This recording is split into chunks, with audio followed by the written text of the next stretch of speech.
안녕하세요 여러분. 너무너무나 힘든 월요일입니다. 자, 오늘은 코스피와 코스닥 모두 하락으로 마감이 되었습니다. 코스피는 마이너스 0.72% 하락으로 마감이 되었고, 코스닥은 마이너스 3.71% 하락으로 마감이 되었습니다. 자, 오늘은 정말 큰 이슈가 있었죠. 바로 삼성전자 이건희 회장의 별세 소식입니다. 일단 영상을 시작하기 앞서 상가 고인의 명복을 빕니다. 오늘 이 소식이 나온 이유, 현재 전 세계에서 코스닥은 하락률 1위를 달리고 있는데, 여러분 오늘 왜 이렇게 코스닥이 하락을 많이 했는지 다들 알고 계시나요? 특히 오늘 코스닥 같은 경우에는 장중에 800선도 붕괴가 되면서 오늘 마이너스 3.71%까지 하락을 했습니다. 그런데 중요한 거는 현재 유럽 증시와 S&P 500, 나스닥 야간 선물도 상당히 안 좋은 모습을 보이고 있습니다. 그리고 내일은 한국의 3분기 경제 성장률 발표가 여러분을 기다리고 있는데,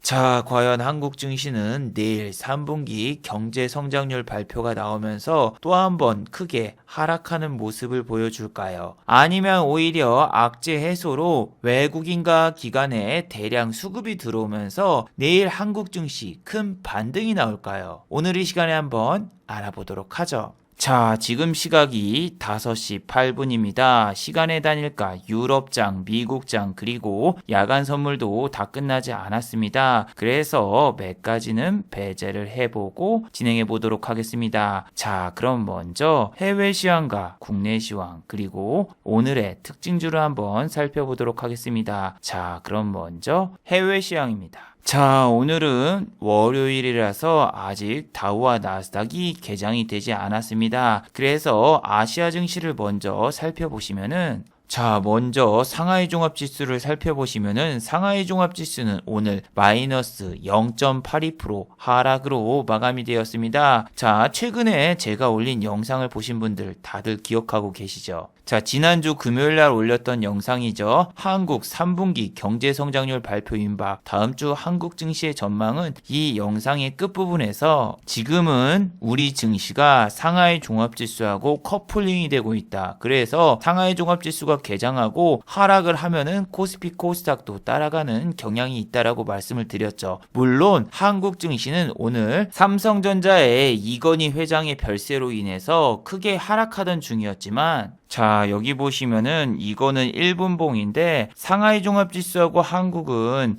약 1시간 정도 시차가 있기 때문에 그걸 감안하고 보시면은 11시 30분쯤 되면은 갑자기 상하이 종합지수가 밑으로 쭉 빠집니다. 이렇게 빠질 때 한국 증시 역시 그냥 같이 빠져버립니다. 상하이 종합지수가 개장하자마자 코스피는 하락세가 돋보이더니 다시 상하이 종합지수가 1시간 뒤에 또 내려가니까 여기 저점을 깨고 더 내려갔고, 그리고 상하이 종합지수가 이쪽에서 1시 이후에 그냥 촥 내려가니까 코스피 역시 1시 이후에 촥 밀렸고, 코스닥은 더 심각한 모습을 보여줬죠. 자, 코스닥 같은 경우에는 오늘 한 번도 상승을 안 하고 그냥 계속 주구장창 내리기만 했는데 상하이 종합지수가 개장되자마자 더 내렸어요. 그리고 상하이 종합지수가 2차적으로 더 내리니까 여기 11시 반부터 12시까지 쫙 내리면서 오늘 아시아와 전 세계에서 코스닥이 하락률 1위를 차지했습니다. 니케이라던가 혹은 대만 같은 경우에는 중하권의 영향을 전혀 안 받았고, 니케이 같은 경우에는 마이너스 0.99%밖에 안 빠졌고, 대만 같은 경우에는 오히려 상승으로 마감이 되었고, 홍콩 항생지수도 상승으로 마감된 반면 코스닥은 지금 미국장과 유럽장이 끝나지 않았지만 아마 전 세계에서 하락률이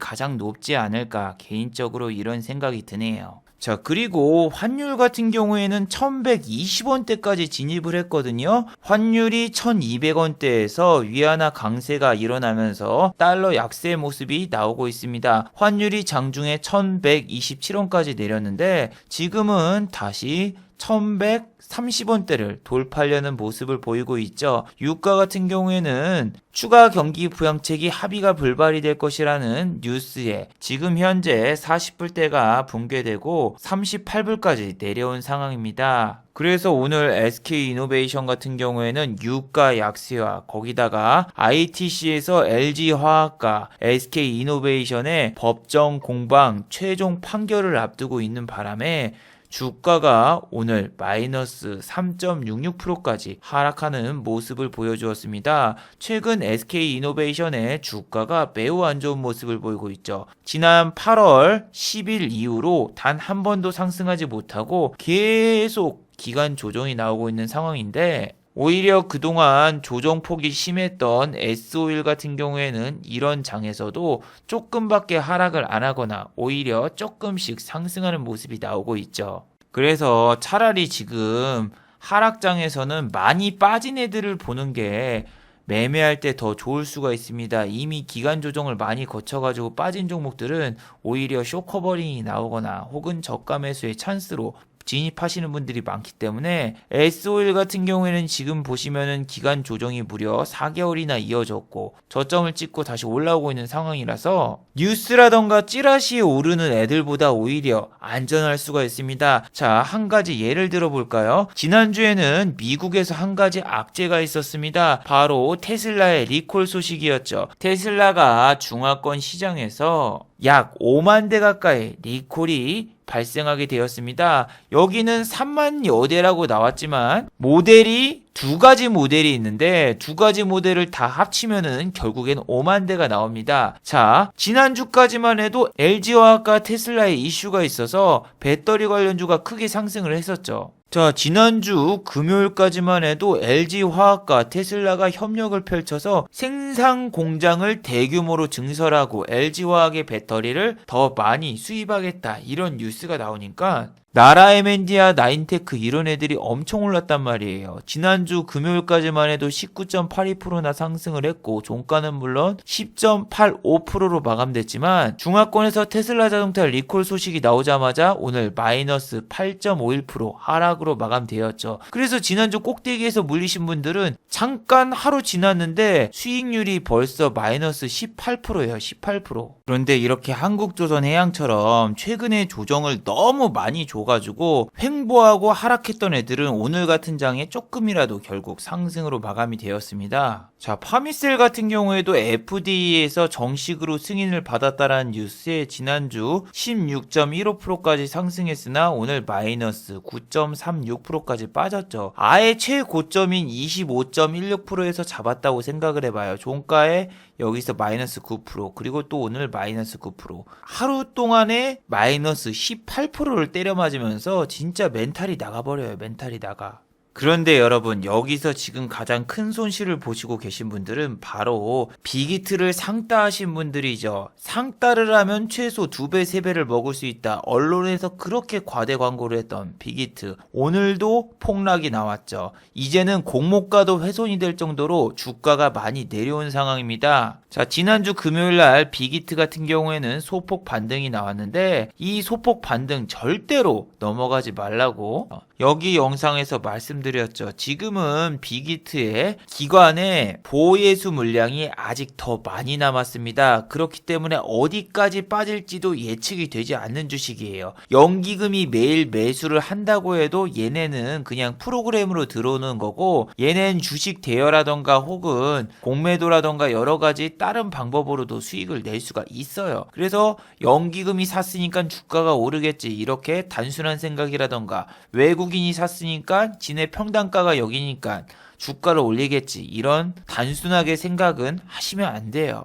그리고 여러분 이걸 보시면 아시다시피 지난주 금요일도 그랬고 이번 주도 그랬고 우리는 지금 전 세계 증시를 따라가지 못하는 모습이 나오고 있어요. 유럽 증시 같은 경우에는 기본적으로 평균 1% 이상 상승을 했고 지난주 나스닥도 상승, 다우도 미국의 추가 경기 부양책이 부결돼도 이렇게 크게 하락이 나오지 않아요. 코스피, 코스닥 같은 경우에는 디커플링이 나왔고 코스닥은 결국 하락으로 마감이 됐죠. 그런데 오늘도 보세요. 코스피, 코스닥의 상승과 하락 종목 보세요. 코스피 상승 종목이 119종목 119 소방차 불러야 되죠. 그리고 코스닥 같은 경우에는 147종목밖에 안 오르고 하락이 1165종목. 이런 상황이에요. 이런 상황. 수익을 내기 너무 힘들고 미국 증시가 오르든 내리든 매일 반복되면서 하락하는 종목이 더 많은 상황이라서 돌아버려요. 여기 보시면 지수가 올랐어도 하락한 종목이 더 많고 지금 코스닥은 몇 일째 계속 하락하고 있습니까? 물론 오늘 같은 경우에는 초대형 빅 이슈 이건희 회장의 별세라는 뉴스가 있었기 때문에 한국 증시가 아시아에서 가장 많이 내렸지만 이 뉴스가 나오기 전에도 코스닥이라던가 코스피에 안 좋은 모습이 계속 나왔죠. 특히 연말에는 대주주 양도소득세 3억 개정법이 나오기 때문에 개인의 투심도 안 좋고 외국인과 기관의 수급조차 별로 없기 때문에 지금은 코스피 코스닥이 상당히 고전을 하고 있는 모습이 나오고 있죠. 자, 코스닥 같은 경우에는 외국인이 매수를 해서 좋아 보일 수가 있을 거라고 생각하시는 분들은 오늘 장을 잘 안 보신 거죠. 자, 여기 보시면 아시다시피 외국인 같은 경우에는 동시 호가에 코스닥을 매수를 했어요. 자, 여기 보시면은 외국인은 장중에 매수를 거의 안 했습니다. 장 초반에 사는 척하고 팔고 2시 40분 때까지 계속 매도를 하다가 동시 호가 때 약간 매수가 들어온 거라서 이렇게 외국인의 수급이 잡혀 있어도 그렇게 좋은 모습은 보이지 않았어요. 지금 장은 여러분 인버스라던가 레버리지 같은 ETF 상품으로도 수익을 내기 힘든 그런 상황이에요. 장중에 인버스라던가 레버리지 보셨나요? 아니 인버스하고 레버리지 둘 다 상승률이 0%예요. 0%. 오후 3시에 상승률이 둘 다 0이니까 미쳐버리는 거예요. 자, 여러분 상식적으로 생각을 하셔야 돼요. 지금 코스피에 상승이 아닌 하락 종목이 759종목이 있고 상승 종목이 119종목이면은 오늘 체감 지수는 최소 코스피는 마이너스 2% 이상입니다. 그래서 인버스를 사거나 혹은 곧버스를 샀으면은 최소 곧버스로 플러스 4% 이상의 수익이 나야 되는 그런 장인데 오늘 인버스의 종가를 보셨나요? 어이가 없습니다. 0.62%밖에 상승을 안 했죠. 자, 이거 보시면은 여러분들이 좀 의아해 하실 거예요. 왜냐면은 지수가 마이너스 0.72%가 빠졌으니까 여기서 곱하기 2배를 하면은 1.4가 돼야 되는 게 아닌가 이렇게 생각을 하시지만 코덱스 선물 곧버스 같은 경우에는 뭘 기준으로 하냐면은 코스피 선물 200 지수를 기초로 합니다. 근데 이 200 지수가 마이너스 0.48로 마감이 됐기 때문에 오늘 곧버스 같은 경우에는 시초가가 4,040원이었고 그리고 종가는 플러스 0.62%밖에 상승이 안 나온 거죠. 아니 여러분 지금 증시가 너무 힘든 게 곧버스라던가 이런 걸로는 수익을 못 내요. 왜냐하면은 시총 상위주 삼성전자 그리고 삼성물산, 삼성 SDS 이런 시총 상위주를 전부 다 상승을 시켜버리니까 지금 내리는 종목이 거의 80% 이상이어도 지수가 안 내려요. 지수가. 아니 우리 개인 투자자분들은 공매도도 안 되고 이런 하락장에 돈을 어떻게 벌어요? 삼성생명 지금 보세요. 음봉이에요. 음봉. 종가가 음봉. 파란색으로 아주 음봉이 칠해졌는데 자 삼성생명 같은 경우에 장 초반에 15.95까지 올라서 위에서 잘못 잡았으면 오늘 마이너스 12%를 때려 맞은 거죠. 개인 투자자분들은 오늘 삼성전자라던가 삼성으로 된 종목에 들어가서 수익 내신 분 있나요? 삼성전자도 보시면은 보합이에요. 보합. 여기서 시작을 했으니까 수익을 내신 분들이 없죠. 뭐 여기서 샀다? 이쪽이면 빨간불 안 들어와요. 그리고 삼성물산 오늘 상한가가 안 좋았지만 얘도 오늘 밑으로 밀려서 삼성으로 이름 들어간 종목을 매매하셨으면 수익이 안 났어요. 자 그리고 여러분 외국인과 기관들은 삼성전자를 샀는데 중요한 거는 삼성전자를 사기 위해서 다른 종목에 들어간 돈을 빼서 삼성전자라던가 혹은 삼성물산 이런 데로 수급이 옮겨갔는데 중요한 거는 여러분은 이게 지금 증시의 호재라고 생각하십니까? 악재라고 생각하십니까? 저는 어제 생방송을 켰을 때 제 개인적인 의견을 말씀드렸죠. 이건 악재다. 왜? 삼성전자가 만약에 오늘 내렸어. 그럼 코스피도 같이 내립니다. 그리고 최악의 시나리오 두 개가 삼성전자로 수급이 쏠리면서 내가 가진 종목이 내리는 시나리오. 그리고 두 번째로 저 같은 경우에는 지난주 이 영상 보신 분들 알죠? 저 반도체 종목 한 종목 반은 손절하고 반은 가지고 있다. 그런데 왜 제가 지난주 금요일 날 반밖에 손절을 안 한 줄 알아요? 자, 지난주 미국의 S&P 500과 나스닥 야간 선물이 장중에 플러스 0.5까지 올랐고 종가 때도 미국의 야간 선물이 상승하고 있었어요. 그 뜻은 월요일 날 한국 증시가 어느 정도 상승할 수 있다라는 그런 신호기 때문에 내가 반 정도 손절하고 다음 주 월요일 날 갭이 뜨면은 그때 나머지 반을 손절하려는 계획을 짰어요. 하지만 주말에 이건희 회장 별세 뉴스가 뜨면서 코스닥은 오늘 장 초반부터서 급락으로 출발을 했단 말이에요. 자, 그리고 오늘 반도체주 종목의 주가를 보시면 아시다시피 이 삼성전자 상속세 이슈는 반도체주의 어마어마한 악재예요. 보세요. 3D 낸드 반도체 장비 오늘 오른 종목이 없어요. 오른 종목이 없고 이거 다 박살났어. 삼성전자 빼고 다 내렸어요. 이게 왜 그럴까요? 여러분들은 삼성전자 지배구조 개편, 상속세 이슈가 왜 반도체 종목의 악재인지 느껴지시나요? 자, 일단은 상속세 뉴스를 자세히 살펴봅시다. 상속세가 최소 10조를 내야 된다는 얘기가 나오고 있죠. 10조 이상입니다. 이거 못해도 10조 한 6천억 원? 그 정도 되기 때문에 나는 이게 11조로 생각을 하고 있거든요. 근데 11조라고 해버리면은 교회에서 내는 11조하고 착각할 수 있으니까 아마 10조라고 그냥 적은 것 같은데 보통은 반올림하죠. 자, 여러분 상속세 같은 경우에는 평가액을 기준으로 합니다. 사망 전후 총 4개월의 종가 평균을 기준으로 하기 때문에 실제 세액은 달라질 수 있다. 여기서 갑자기 한 가지 생각이 드는 게 왜 삼성전자가 그동안 6만 원만 가면은 꼬그라지는 건가? 왜 6만 원을 가면은 꼬그라질까 했는데 주가를 일부러 누른 게 아닌가 이런 생각마저 들더군요. 왜? 삼성전자가 6만 원을 넘고 막 10만 원, 12만 원까지 가봐. 그러면 상속세가 어마어마하게 늘어나겠죠. 그래서 주가가 좀 오른다 싶으면 이렇게 기타 법인에서 6만 원만 넘으면 이상하게 매도가 좀 나오기 시작하는데 얘네들 물량은 근데 그렇게 많이 크지 않아서 여기에 큰 영향을 그렇게 주지는 않거든요. 그런데 지금 하나 같은 경우에는 경영권 승계 때문에 주가가 올라가면은 기타 법인에서 매도를 해버리면서 지금 주가가 18일 연속으로 하락한 적도 있고 이 주식은 상장 이후 한 번도 고점을 돌파하지 못하고 계속 쫄쫄이로 빠져버린 주식인데 그게 다 경영권 승계 때문에 그렇다 말씀을 드렸었죠. KC텍 같은 경우에도 이것도 경영권 승계 증여세가 있는 종목이라서 24,000원만 넘어가면은 계속 기타 법인에서 매도가 나와서 이런 경영권 승계 구도는 어느 정도 여러분들이 알아두셔야 돼요. 주가가 오르기만 하면은 기타 법인에서 매도가 나와서 내리는 종목은 안 건드려야 돼요.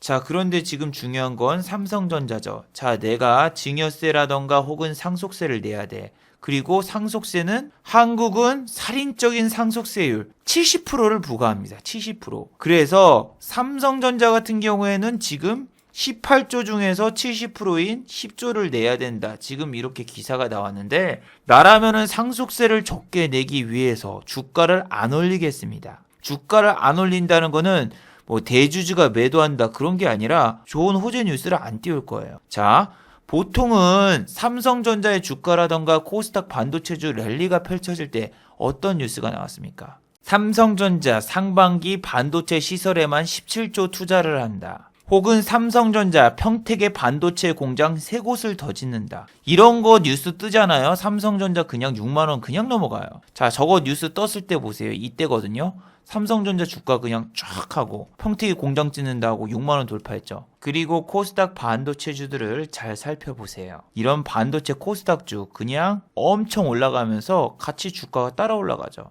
지금 생각을 해봐요. 상속세 이슈가 있는데 반도체 공장 더 짓는다. 지어도 나라면 지었다고 얘기를 안 할 거예요. 왜? 저런 뉴스 띄우면 삼성전자 주가 올라가는데 상속세 더 내게 저런 뉴스를 발표할까요? 그 뜻은 반대로 생각하면 코스닥 반도체주는 정말 힘든 나날을 겪게 될 수 있다는 뜻이죠. 왜? 삼성전자에서 반도체 투자 뉴스 혹은 하이닉스에서 반도체 투자 뉴스가 나와야 되는데 하이닉스 같은 경우에는 지금 인텔의 낸드 사업부를 10조 원 주고 인수를 했기 때문에 국내 반도체 투자가 지금 사실상 불투명한 상황이고 삼성전자 같은 경우에는 최소 3달에서 4달 동안은 반도체 투자에 대한 뉴스를 안 내보낼 거예요. 그리고 주가 같은 경우에도 하락하는 게 더 좋으니까 주가 관리를 더 안 할 수도 있죠. 그리고 여러분, 지난번에도 그렇고 오늘도 그렇고 삼성생명이 왜 이렇게 급등한지 다들 알고 계시죠? 제가 2달 전에 올렸던 삼성전자 지분 매각설 코스피의 지각 변동을 찾아올까, 이 영상에서도 얘기를 했지만 이번에 보험업법이 개정이 돼요. 아직까지는 개정이 안 됐는데 이 구체적인 내용이 뭐냐면은 민주당의 박용진 씨하고 이용우 의원 등이 새로 법을 개정을 했습니다. 바로 보험사가 계열사 주식을 총 자산의 3% 이상 보유를 할 수 없는 내용을 담은 법인데, 지금 현재 삼성생명이 삼성전자를 8.52% 가지고 있습니다. 시가 기준으로 하면 20조 원인데 지금 이재용 부회장의 출자 구조가 어떻게 돼 있냐면은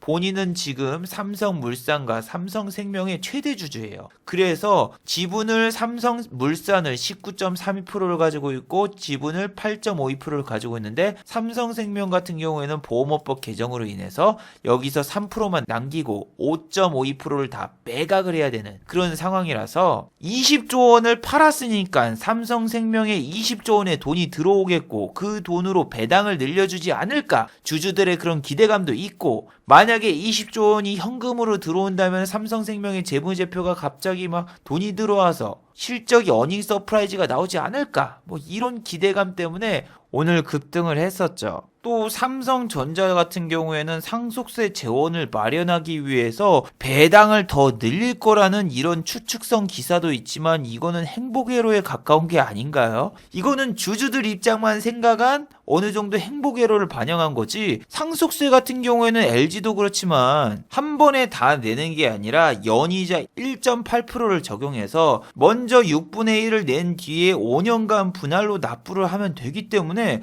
저는 솔직히 배당을 늘린다는 좀 희망적인 생각, 그거는 주주분들이 생각하는 희망회로가 아니지 않나, 이런 생각을 해보고, 저는 상속세를 더 내게 될 바에 삼성전자를 호재 뉴스를 안 띄우고 주가를 잘 안 올리겠습니다.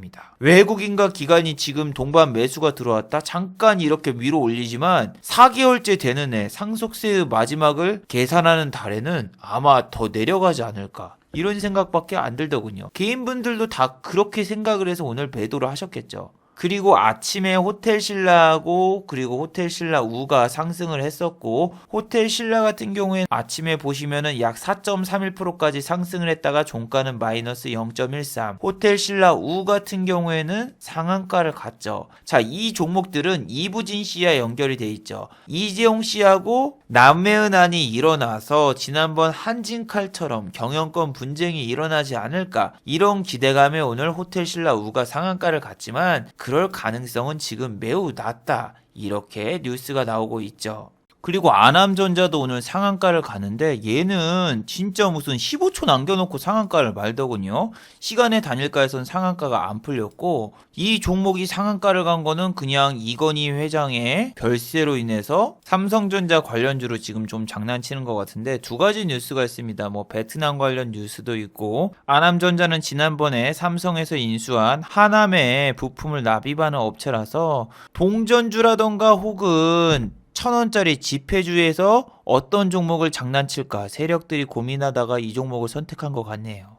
보세요. 지금 이렇게 단일 계좌로 장난쳤다고 해서 투자 주의에 걸렸고, 또 휘닉스 소재 같은 경우에는 동전주죠. 이 종목도 이건희 회장 별세로 인해서 엉켜버린 그런 주식인데, 이 주식은 그냥 점상으로 보내서 오늘 뭐 체결된 거래량도 없습니다. 저는 아무튼 오늘 삼성전자 이슈로 인해서 반도체주가 급락이 나왔고 테스라는 종목을 또 한 번 손절을 했습니다. 지난주에 손절을 했으면 그냥 마이너스 200으로 끝날 걸 오늘 마이너스 4.84%에 던져서 손실이 정말 어마어마하더군요. 그리고 여러분, 내일은 지난번에 말씀드렸던 한국의 3분기 GDP 발표가 있는 날입니다. 이게 발표된 이후에 한국의 환율이 급등할 수도 있고 또 한국의 코스피 코스닥이 내릴 수 있는 그런 중요한 지표죠. 한국은행 측에서는 3분기 경제 성장률 예상치를 정확하게 발표를 하지 않았습니다. 마이너스 2.5가 될 수도 있다, 뭐 3.2가 될 수 있다,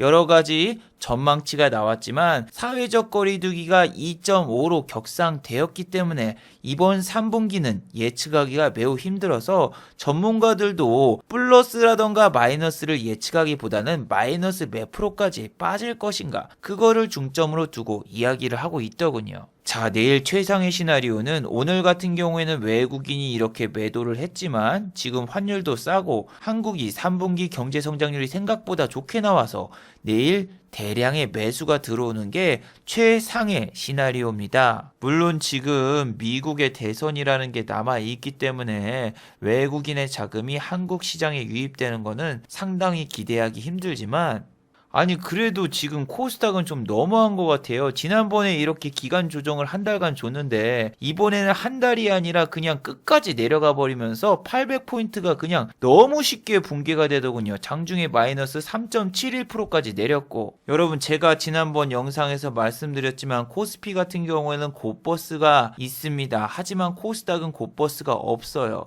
그리고 이게 정말 웃긴 게 코스닥 같은 경우에는 레버리지가 곱하기 2배짜리가 있는데 내리는 거는 곱하기 2배짜리가 없어요. 그래서 이 괴리율을 보세요. 이 레버리지가 마이너스 5%인데 인버스 같은 경우에는 곱하기 2배가 없어서 플러스 2.92%밖에 상승을 못하고 있죠. 그리고 이거 종가 보셨나요? 종가는 마이너스 6.9까지 빠졌는데 아니 여러분이 아무리 ETF를 매매를 해도 종목에서 손실을 본 거를 복구할 수 있는 방법이 없어요. 자, 예를 들면은 오늘 코스피가 오늘 삼성전자 이슈가 없어서 빠졌다? 그럼 마이너스 2%까지 빠졌습니다. 그럼 곧버스를 썼으면 마이너스 2배가 적용이 돼서 마이너스 4가 아니라 플러스 4% 정도의 수익을 얻을 수도 있었단 말이에요, 장중에. 하지만 인버스는 아까 보여드렸다시피 전혀 장중에 변화가 없이 멈춰있고 그나마 코스닥 레버리지 인버스를 공략을 해야 되는데 레버리지는 손실 볼 때 마이너스 6%고 코스닥 인버스 같은 경우에는 곱하기 2배가 없어서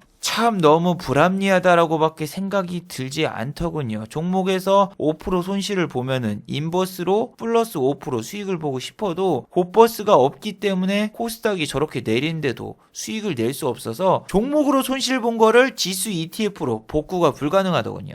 그나마 오늘은 우수 AMS 같은 52주 신고가 종목 같은 경우에는 미친 듯이 상승을 하더군요. 근데 이런 애들이 한번 빠지면 어디까지 빠질지 몰라서 못 들어가는 거죠.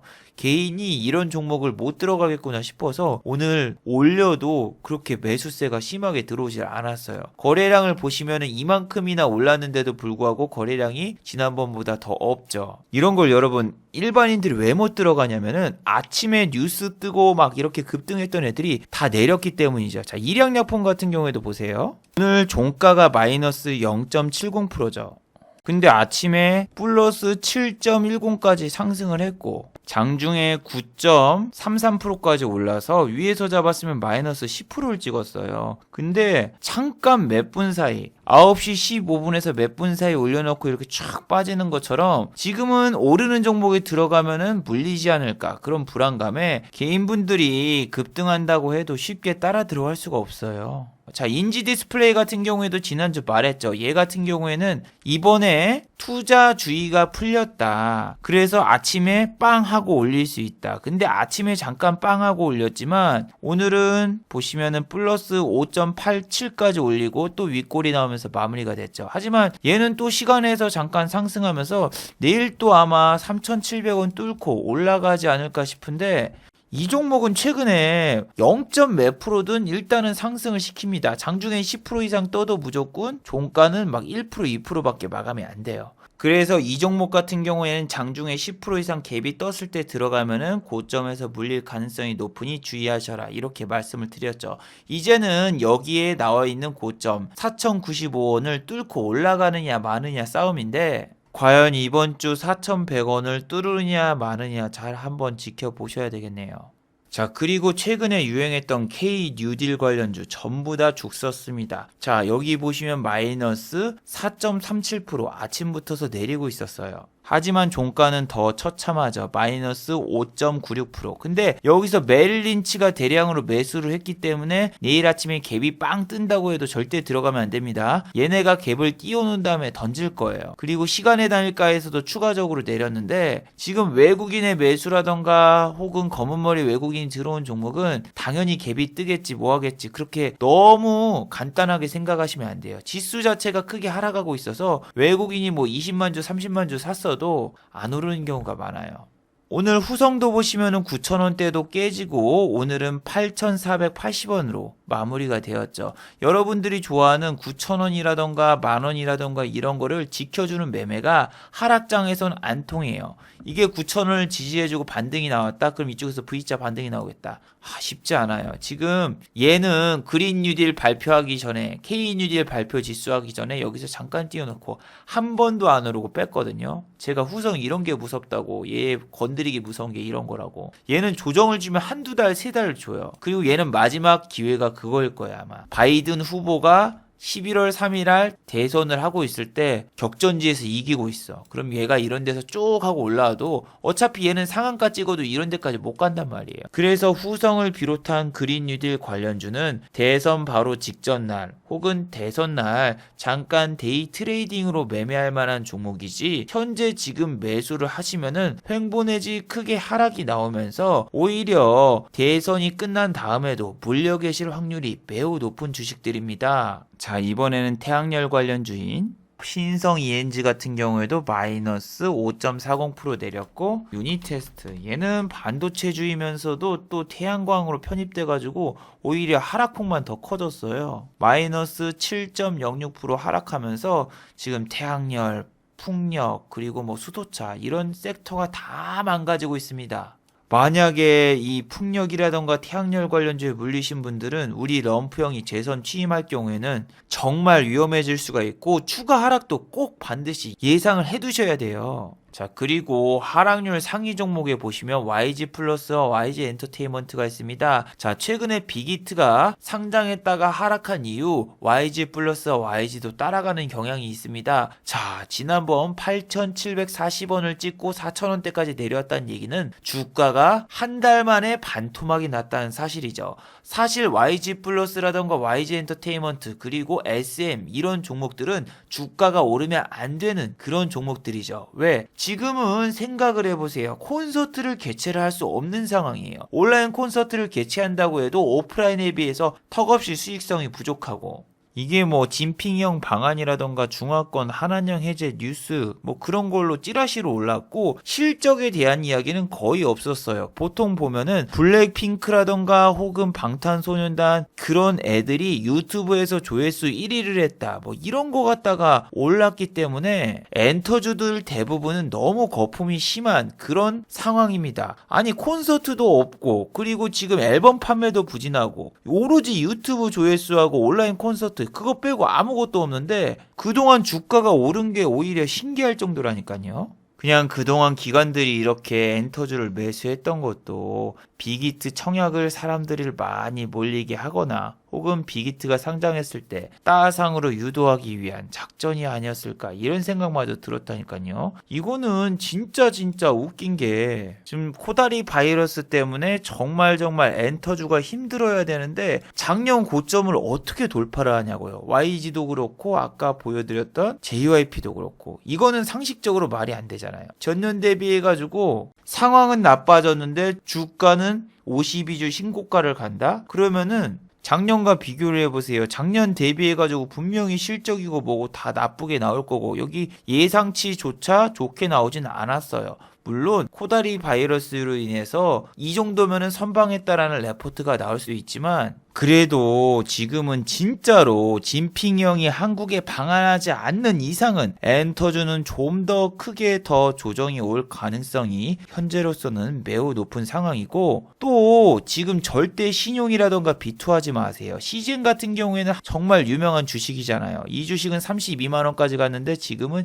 24만원 아직도 주가는 높다고 생각합니다. 2030 20대 30대가 가장 빚을 끌어 모아서 산 주식이 시즌이에요. 자 여기 보시면은 20대하고 30대의 빚 T2 증가율 사상 최고치, 1위는 시젠. 보시면은 개인 투자자들이 9월 말까지 3,500억 원이 넘게 신용 융자를 받아서 시젠을 매수했고, 사회 초년생이라던가 대학생 애들이 신용 융자를 이용해서 이렇게 많이 매매하고 있다는 사실을 알 수 있죠. 30대 미만 대학생을 포함한 취준생들 전부 다 합쳐서 2,600억 원이라는 금액이 신용으로만 매매가 됐어요. 그래서 지금은 여러분 신용 비율이 가장 높은 종목이라던가 혹은 이렇게 기관 외국인 순매도 상위순에 있는 종목들은 지금 추세가 안 좋을 수 있는 종목들이 상당히 많으니 주의하시기 바랍니다. 물론 이 외국인 순매도 뿐만이 아니라 외국인 기관 동반 순매도를 보셔야 됩니다. 자, 마지막으로 한번 정리해 보도록 하겠습니다. 자, 1번 삼성전자 이건희 회장의 별세는 주식시장의 악재입니다. 삼성전자와 삼성전자 관련주가 내리면 코스피는 다 따라갑니다. 반대로 삼성전자 관련주가 오르면은 그쪽으로 수급이 다 쏠려버려서 일반적인 주식이 오늘처럼 내리게 됩니다. 또한 상속세 문제로 당분간 반도체 신규 설비 투자 발표라던가 이런 공시 등이 나올 가능성은 매우 희박하기 때문에 당분간 여러분 코스닥 반도체 관련주는 주의하시는 게 좋습니다. 자, 두 번째, 내일은 한국의 3분기 경제 성장률이 발표가 됩니다. 내일 아침 10시 이전에 한국의 3분기 경제 성장률 발표가 나옵니다. 경제 성장률 발표 이후에 외국인과 기관의 수급을 한번 잘 체크해 보시기 바랍니다. 지금은 한국의 환율도 안정화된 상황이기 때문에 경제 성장률만 잘 나와준다면은 외국인의 자금 유입이 지금보다 더 커질 수 있으니 주의 깊게 관찰해 보시기 바랍니다. 자, 유튜브 광고도 끝까지 시청해주시면 정말로 고맙겠고, 좋아요와 구독하기도 많이 눌러주시면 정말로 감사하겠습니다. 아, 그리고 또 어제 생방송 전에 후원을 해주신 정말 고마운 분들이 계셨네요. 네, 제 유튜브 채널에서 김천재 후원하기 버튼을 누르시면 저를 후원해 주실 수 있는데, 제가 착각했네요. 오늘은 후원을 해주신 분이 아무도 안 계셨습니다. 자, 다들 수고하셨고 즐거운 평일 되시기 바랍니다. 다들 수고하셨습니다.